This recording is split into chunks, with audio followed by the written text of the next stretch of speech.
Today, around the world, the connected web is giving new power to individuals who want to support Ukraine in their time of need. Then we're going to hop down to Kentucky and take a look at what happened with the teachers' retirement system when they invested in a Russian bank. Did they lose their money or not? And finally, South by Southwest, its upcoming return to being in person in Austin and the controversies that swirl around its Texas home. I'm Laura Fitton. This is Future Forward. I am Steven Rosenbaum. Let us launch. Hi, Laura. Hey, good morning. How are you? You know, we went back and forth as we were preparing this pod about how to include Ukraine. There's a lot of Ukraine news out there. The good news is I think both of us have some unique takes on it, and also we found some material that we're going to share with you. But we made the decision to also broaden and talk about some other things, in part South by, because it was in its heyday a fabulous party and great tech conference, and it may yet be again. I owe huge career debts to that event, so I have very complicated feelings about it this year, but we'll get into that. All right, so but let us start with what's going on in Ukraine, and you have some personal data to share here. This is a story from USA Today about sending a message of support and how Airbnb bookings are helping Ukrainians. I've seen this, and I have to say I was like, I don't know, how would I know what to book, and how would I know if I was reaching a person? And so tell us. That's the beauty of it, right? So for me, this emerged out of an Airbnb hosts group I'm in. I do run an Airbnb. And at first I was like, oh, that's cool. One of the first posts I saw, a lot of hosts have these $100 coupons we get every 6 months from Airbnb, and we don't often spend them because we're not necessarily traveling on Airbnb, especially in the pandemic.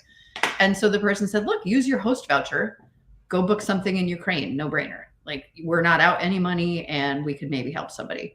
But the more I thought about it, the more excited I got, right? Because this is a platform that has been around for so long. Hosts have their photo, their profile, the way they describe their home. They have reviews. There's like a real track record. So you can tell who this person maybe is, right? Like, we talk a lot about propaganda and hype and truth and lies, right? I'm sure there's some hype in some of these host profiles, but because they were created so long ago for the purpose of building trust, and because there's such a long track record in terms of, who wrote reviews, who went, you can really kind of tell. The last super powerful thing is the map. And the map is really what got me to go ahead and donate, which is why I'm actually in this USA Today story that we're featuring. It was the morning that Kherson had fallen. And I was like, well, I wonder if I could get money to an ordinary Ukrainian person on the ground in this occupied city. And it was so ridiculously easy. I think I looked at 4 different bookings before I picked mine. I, booked something and sent her, what's really a minuscule amount of money, but something to try and help. And before I even got around to writing a note to explain it, she had already written and said, thank you. I'm going to get this to people who are, doing things on the ground. And I was shocked at how well it worked. So then I, wrote it up, shared it on Twitter, and luckily, this idea is coming from a lot of people all over the place. Airbnb has waived their fees. Best practice, book just one night and then send more money through the resolution center so that you leave space on their calendar for potential refugees and or other people trying to donate. And, look, if you're really feeling uncomfortable about this and it doesn't speak to you, there are many other ways to support. But I think there are a lot of people out there with unused credits on Airbnb, people out there who just really prefer to go person to person, and you can even write to the host first. So I think there's a lot of ways it de-risks it. Here's what I love about this, and this is a lot of what we're going to talk about on the pod today. It's like there's something between stopping your whole life and being committed to dealing with a world problem and trying to actually do good and also do your day job or make your podcast, do with other things you do. And what I like about this is it's not like click United Way, give them a bunch of money, call it a day. It's one effort beyond that, but with, I think, really measurable and soul serving, impact. She melted my soul, because the other thing I didn't mention, I want to break into tears, when she immediately wrote back, was she wanted to make sure I knew that the Russian propaganda was wrong, basically. She said, I want you to know we were free, we were happy, we didn't need to be rescued. And yeah, which I already knew, but that was her first fear, that someone in America would think what Russia was saying was true.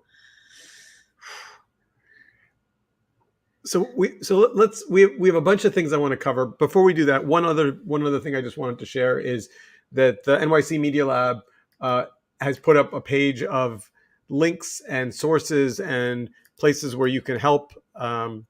It's, you can Google it. It's on our Twitter feed. It's on our Insta. It's on a lot of places.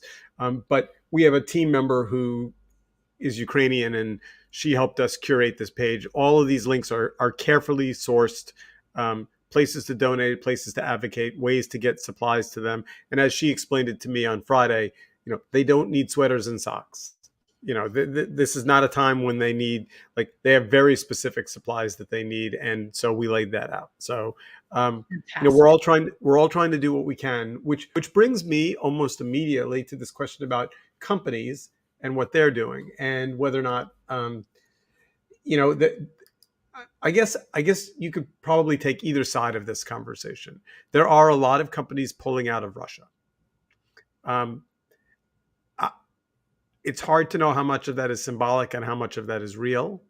And again, I say the things I'm reading, trying to be careful about promoting things that are accurate. But for example, there were images coming out of the subway in Russia in which people were walking up to the turnstiles, and Apple Pay had been shut off, and that struck me as very tangible. Like to be a Russian citizen and know that Apple is not supporting your country would make me wonder. I like Apple. I like mostly what they do. Why would they not support? That's a very tangible way to deliver messages without going through media. It's such a great point. It's its own form of media, your lived daily experience, and how that changes. Because we know, the new law passed in Russia makes media essentially illegal. You have companies pulling out to make a statement, but you also have them pulling out because they're worried about supply chain. They're worried about, losses. They're worried about employee security. It's a really complicated story why folks are pulling out, but I love what you just landed in terms of getting word to the ordinary Russian people. As worried as I am about the Ukrainian people, which is very, very worried, my heart is almost as broken for what's going to happen to the ordinary people in Russia as this situation progresses. Really scary signs from the regime that it's just all going to try and get locked down and faked yet again. So this is from a website, marca.com, and this is a list here. So Apple is stopping the sale of iPhones, MacBooks, and Apple products in Russia. Facebook, Meta, Twitter, Google, Get Alphabet, and Netflix are all limiting access to Russia. General Motors, Ford, BMW, Volvo, and Mercedes-Benz have all stopped exporting into Russia.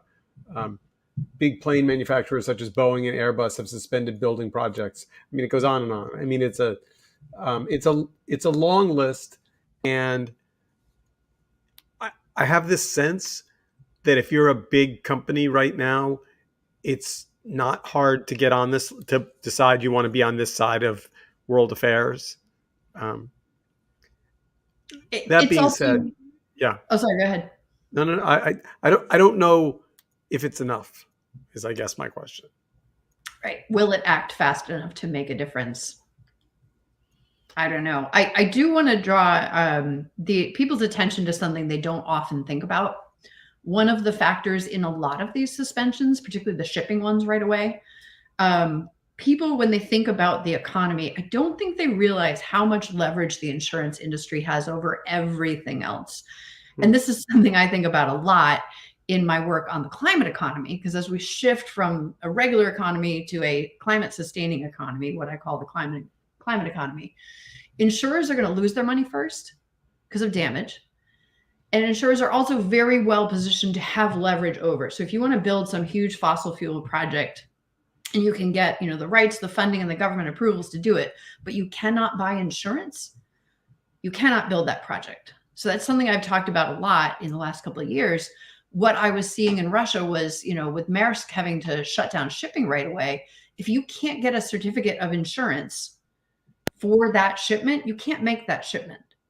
And just the fact that Russia is at war is enough for an insurance company to be like, no, we're not insuring this. It could get sunk. It could get lost, right? They know their risk factor has gone way up. Interesting. So there are a lot of business reasons these companies are pulling out. And I think we all need to be thinking very strategically about our role. Who do we buy insurance from? Are they continuing to insure Russian business operations? And of course, oil, right? Do we consume methane? Do we consume gasoline? Do we consume oil in our daily lives? How can we cut that back? Both of these things will exert leverage on, Putin's main resource here is money. And I'm glad so many sanctions are going up. I do agree. I don't know if they can work fast enough. It is terrifying, the genocide that's happening on the ground. So when we were trading links yesterday, you said that you were watching Servant of the People, which I have to confess, for all of my endless consumption of news, I guess I'd heard about ish, but I went to watch it last night based on your recommendation. And a couple of things for our listeners. One, it's hard to find. Now, Channel 4 in the UK has bought the rights to it as of the last 24 hours, and I think they're playing it today. Channel 4 is not easily viewed in the US, and there is some negotiation going on with a streamer in the US. But maybe just tell the story of what this series is, and then I'll tell you my reaction to it. Sure. I started watching this just because I kept hearing this narrative in the media of like, oh gosh, shucks, a comedian, haha, now he's president now. He used to play president, right? It sounded to me like, if you think of SNL and there's always someone who's playing the current president whenever there's a skit, right? It sounded like that to me. So I started thinking, well, where is this? Can I find it? And it is viewable on YouTube right now. That's where my kids and I have been watching it. Yes, the streaming rights, obviously, all of a sudden this guy's so famous and everybody is like, projecting so much onto him. People do want to know.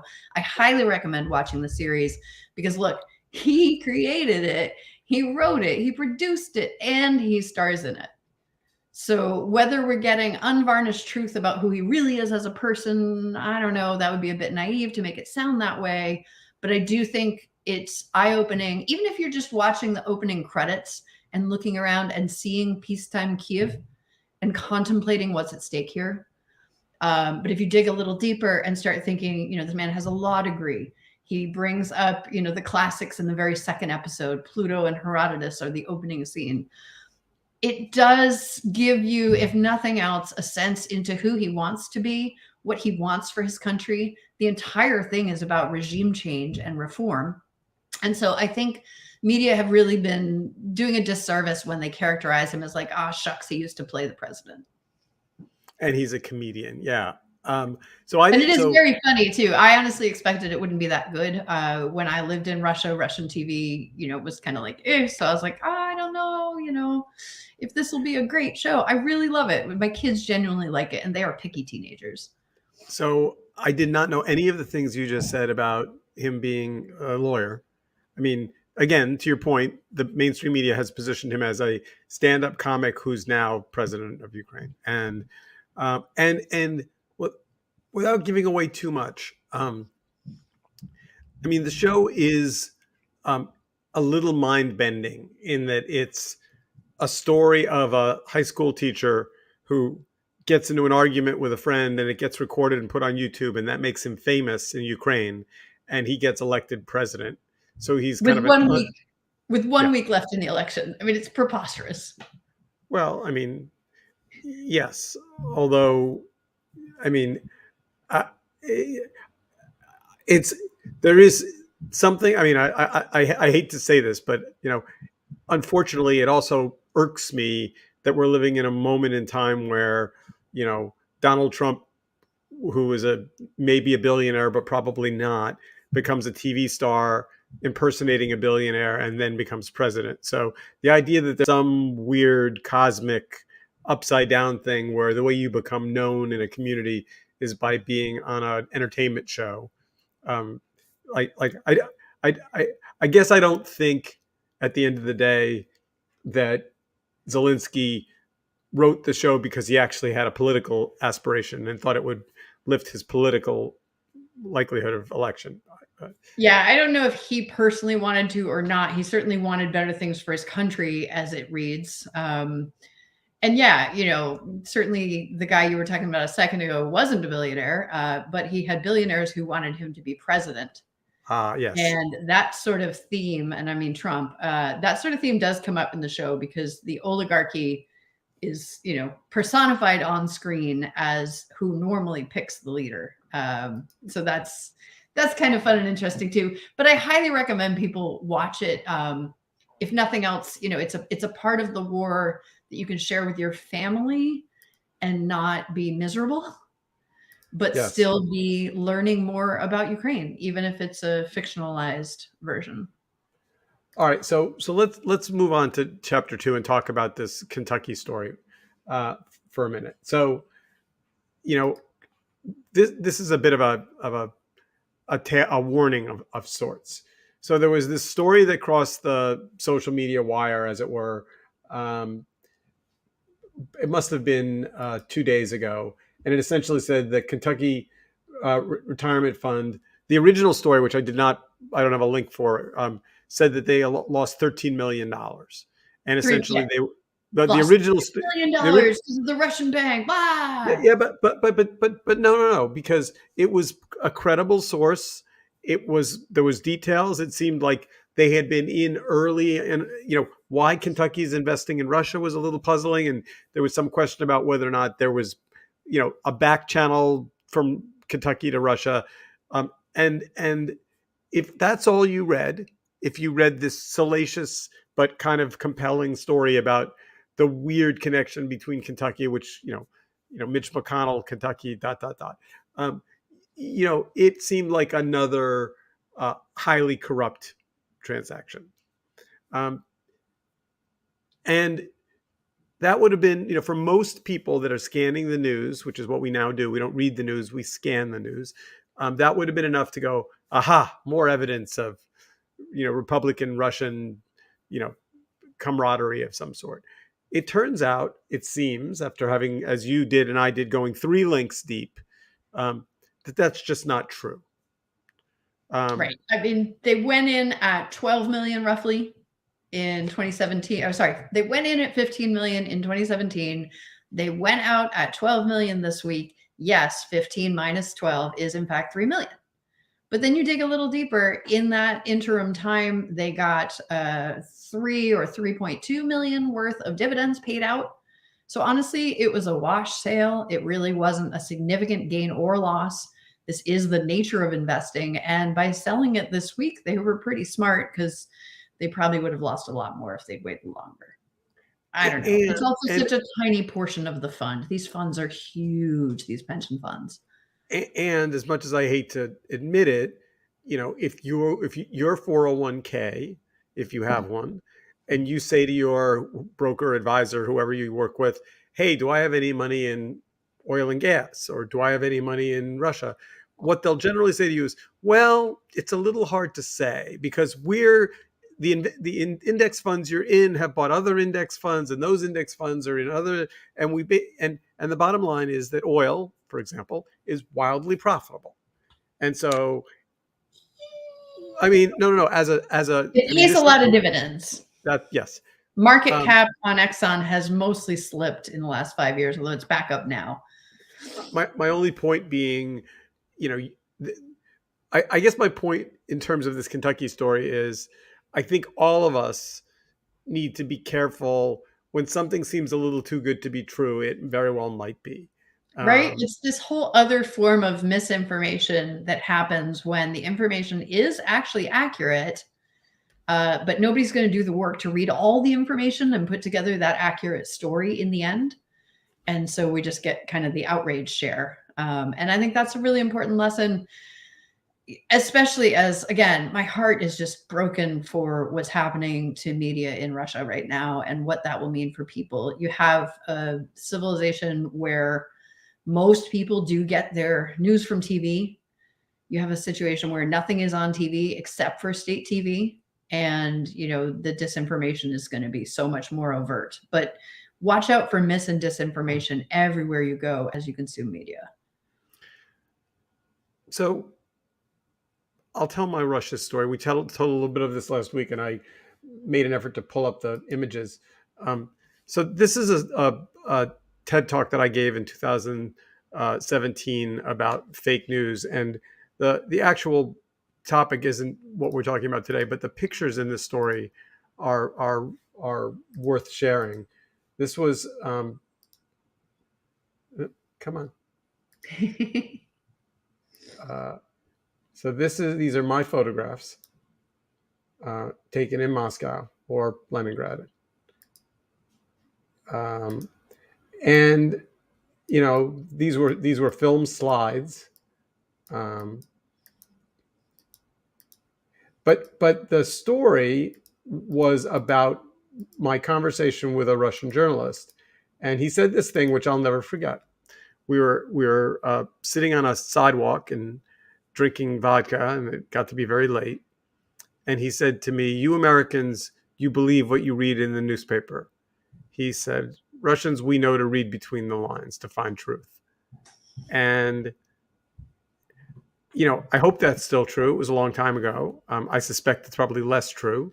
But whatever these things we believe in, whatever these things we find to be truthful, I think we just have to check ourselves and ask, like, is that truthful because I want it to be truthful? There was an interview with a old Russian woman on one of the newscasts the other day, and they asked her on camera if she believed that Russia was going into Ukraine unprovoked, and she said, "No, no, no, no, no. We're freedom fighters. We're saving them." And the reporter kind of questioned that and said, "Well, do you think that what are Putin?" And she said, Russia was in a very bad way when Putin took the job, and he has turned the country around, and there's food on the shelves, and I feel safer, and I like him. He's been good to me. And there is a certain humanity to that, right? He's been good to me. Sausage, vodka, and bread theory of Russian government. So as long as people have enough of those three things, right? And the heartbreaking stories this week of a young woman and some other people in the article, but the young woman's the photo on it, calling home to Russia and trying to explain to their parents what's going on in Ukraine where they're living, and their parents just not believing them. And it echoes, any American on either side of the political spectrum can probably relate to that, because we have so many instances where, the part of the family that watches Fox News and the part of the family that doesn't watch Fox News no longer experience a shared reality. And it's so dangerous and so sad. Like I said, I'm really afraid for what's going to happen to the Russian people in the next 6 months. All right, chapter 3. So this is not all right. So let's talk about South by. So first of all, like, tell me your South by story. You said it was career making for you. Oh yeah, on numerous times too. When I had the idea to start 140 Twitter App Store, I can't aim. I had been working for months with a potential investor and some partners, and we were going to roll it out. And they decided they didn't want to get involved. And I was like, oh, okay, well, there goes 4 months of thinking this thing could happen. And I went to sleep depressed, woke up excited, and went, you know what? South by Southwest is like literally happening right now. So I called around. I got somebody who agreed to, cover my hotel if I repped their brand a little bit. I got some frequent flyer miles, they covered my ticket, I think, actually, because I didn't have a hotel. I was couch surfing that first South by Southwest. And I just walked around and I started talking about the vision. And my friend Dan Martell literally was like walking behind me, whispering in my ear what to say. He's like, tell them you're having a pitch call and they can all dial in to see if they can invest in your round. And, so I had that year, but then I had actually quite a few other years where I was able to make incredible career connections, human connections, friend connections. I love that event. I was supposed to speak at it in 2020 and launch enough.co. Brady Forrest was going to have me on the Ignite stage. And I'm glad it's back. I'm scared it's back on a COVID level. I probably should be going because, I don't have a revenue model to support my climate economy evangelizing yet. And that would probably be the place I could go and talk to it. But between worries about COVID and what Texas is doing to trans children right now, who have some of the worst death rates in terms of suicide and other self-harm, and they've now made it, illegal and made it child abuse to help your trans child, is absolutely inexcusable. And I'm glad you're bringing up Clubhouse. Man, I have a love-hate relationship with them too. I just think Clubhouse has made some very ethical, questionable things. The person who sexually assaulted me, who was a very famous VC, is alive and well and happy on there and has a big following. They had no qualms putting people like that on their platform from the very beginning, and still haven't, really done much. They say they've got a lot more systems in place. So part of me was like, yay, Clubhouse, thank you for standing up for trans kids. And then I read it and thought about it, and I'm like, oh, this is also actually a better activation for their brand, considering what their brand does and considering they know there are a lot of people sitting at home who wish they were at South by. There's always been kind of a para South by while South by happens, where people are tweeting each other and talking to each other and participating without being on site. So I don't know if this is like a bravo ethical move or a genius marketing move, or maybe a little bit of both. But I do agree it is ethically questionable to go to South by Southwest this year. So I'm going, and I'm moderating a panel that I'm very excited about. Evan Shapiro is a brilliant media observer. He does this amazing media map that he'll be updating for us. And he kicked off the Tech Plus Storytelling event that the Media Lab did this time last year. That being said, I haven't been on an airplane in 2 years and some months, and this will be my first trip. And I have mixed feelings about Texas. I love Austin, but Austin is in Texas. So if you're going to be there, please join us, and we'll put the South by data in the show notes. That being said, I'm, and by the way, the Austin trans issue notwithstanding, South by often finds itself at the white hot center of important, complicated issues. I mean, Gamergate is not that long ago, and no, and they messed that one up completely several times. I don't know enough about. We'll have to talk about that another day. I don't know that I mean, I think when you bring this many issue-oriented, creative people together, there is a question about what they're responsible for when they put people in a room. That being said, I am excited to go. If you're going to be in Austin, if you decided to go, please reach out to me. Would love to catch up. I literally haven't seen anybody in 2 years, and I'm feeling like it's a little bit of a coming out party to be able to be back in person with people.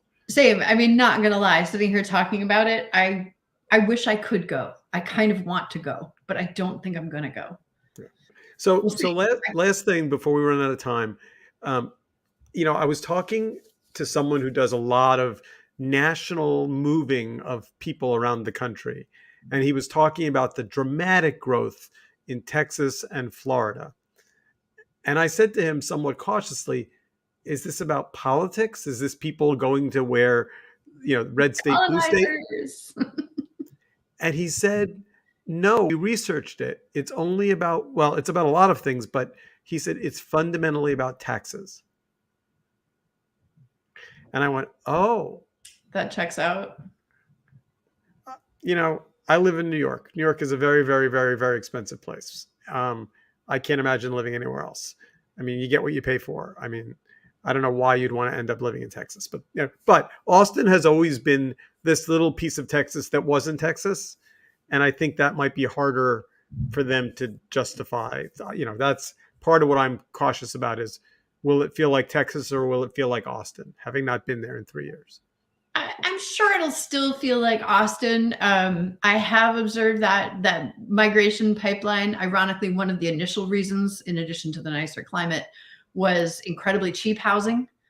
And, as more tech companies have opened there, and frankly, as people's perception that where they live can be totally decoupled from where their company is, yeah, lots of people are moving to warm climates and forcing those housing prices up. And the impact on Black and brown residents of Austin in terms of gentrification is also very jarring and shocking and sad. So it's a complicated dynamic, boy. We are out of time. Thank you all for listening.